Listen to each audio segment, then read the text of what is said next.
ఎవరో జగన్ గారి పక్కన నానాజీ. జగన్ అయితే ఏమైంది ఈసారి పులివెందుల్లో కూడా జగన్మోహన్ రెడ్డిని గెలవనివ్వం.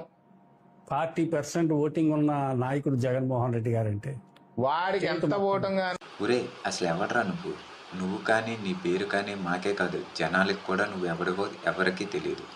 అలాంటిది నువ్వు జగన్ గారిని గెలవనివ్వం అని అంటున్నావు.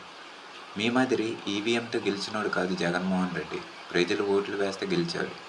నువ్వు కాదు కదా, నిన్ను పుట్టించిన వాడు వచ్చినా జగన్ గారిని ఓడించలేరు.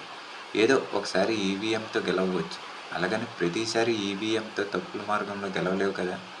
ఇంతకీ 2029లో నీ నాయకుడు పిఠాపురంలో గెలుస్తాడో లేదో అది చూసుకోమందు. ఎందుకంటే పిఠాపురంలో ఇచ్చిన హామీలు ఒక్కటంటే ఒకటి కూడా నెరవేర్చలేని అసమర్థుడు మీ నాయకుడు, అది తెలుసుకో. అయినా ఈవీఎంతో గెలిచిన మీకే ఎంత పవర్ ఉంటే 40% ఓటు షేర్ ఉన్న మాకెంత పవర్ ఉండాలి. అందుకని తొందరపడి నోరు జారేవనుకో కింద పైన చెక్కేస్తారు, జాగ్రత్త.